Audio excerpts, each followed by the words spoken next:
Greetings, ladies and gentlemen, boys and girls. Tonight I'm sitting here ruminating over the fourth intended target of my bar audit, which is a lady by the name of Adria Quintella. She's a Florida State University law professor, and I really think she probably is the primary moving force behind what has happened to me. In case any of you don't know, I am formerly the foreclosure destroyer and currently bar auditor ESQ. I'm a lawyer who has, in essence, lost my license for no valid reason, and also denied reinstatement. Basically, I was suspended and then denied reinstatement, and so, it was just totally invalid, and so many odd things happened, and I was so innocent of the charges, in those cases, that I've been on a mission ever since. If I'm not going to be able to practice law, then I'm at least going to practice justice, and we're going to mete out appropriate discipline on those persons who deprived me of my civil rights under color of law, without due process. Well, due process is not really this situation. I guess it is, because from the jump, the very first rule of the very ambiguous Florida Bar disciplinary procedures rules, whatever it is, rules of discipline, it says the venue shall be in the location where the attorney maintains his primary area or, practice, whatever, office for practice. And didn't happen in my case. And the truth is, I don't quite have enough evidence against Ms. Quintella, Professor Quintella. I wouldn't give her that, not from my mouth, although it technically may be true. She's smart, though, and I don't quite have enough evidence.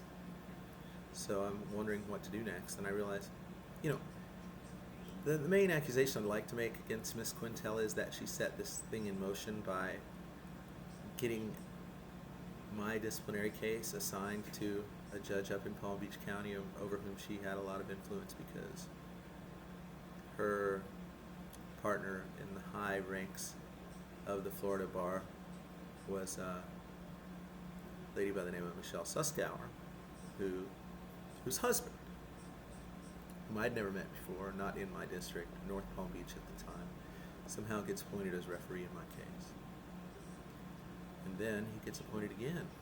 Like, the very first rule of this whole racket that you guys are purporting to prosecute, this whole rigmarole, is that I didn't go by the rules, but you guys, this is a proceeding to make sure that I went by the rules. Well, you guys might want to try going by them, And I think that's the kind of stuff that we really can't have in America anymore. So, on paper, again, Adria Quintella seems to be quite bright and cunning, and hopefully evil only in this case and not across the spectrum of her existence. She has the spotless employment file. I managed to get that. Anyway, okay, maybe I don't quite have enough against Adria Quintella, to be honest, be fair. I'm not going to fly off the handle and accuse someone when I'm complaining about false accusations against myself, My hypocrisy detector will go off.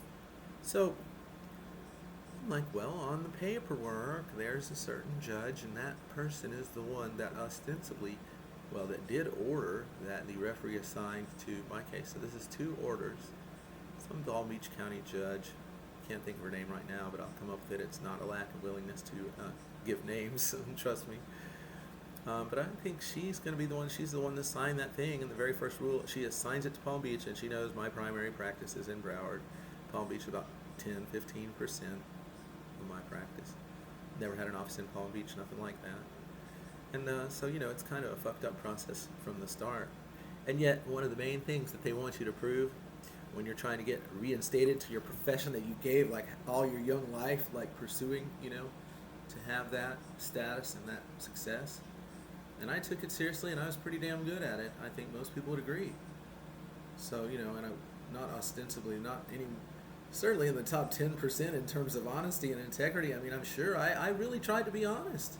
I don't know how many of the ones do that grew up, in New York, but I grew up like in Alabama and stuff like that, and honestly, I believed all that stuff. They were still preaching it all the way through law school. In fact, all this is really whistleblower retaliation, I'm pretty sure, because I thought that I need to go by the rules, and the rules say if you know another lawyer is committing a bunch of ethical violations, then you have to turn that person in. Well, I definitely knew a guy that was doing a lot of that, so I filed a complaint. And this is all whistleblower retaliation because I wrote Adria Quintella a nasty letter on December 28, 2011, saying several people appear not to be doing their jobs, and that I am simply floored that the bar has taken no action in my complaint against David J. Stern. All this is idealistic, stupidity on my part, but I'm so naive. I'm really thinking that these people care about right versus wrong and following the ethics rules and stuff, and that they really had like a standard that I was expected to go by. Coming up a little short on that measurement, guys. So I think that's what I'm going to do. File a complaint in lieu of Adria Quintella against the judge who signed that order, assigning him as referee, clearly contrary to the bar rules. What the? And then she did it twice. So let's see how that one goes. I'll give you her name next time. Thanks for listening, you guys. Again, I'm Trent, Bar Auditor ESQ. My channel is Exposing Bar Secrets and Audit the Bar, whichever you prefer. So let's get it, y'all. See ya.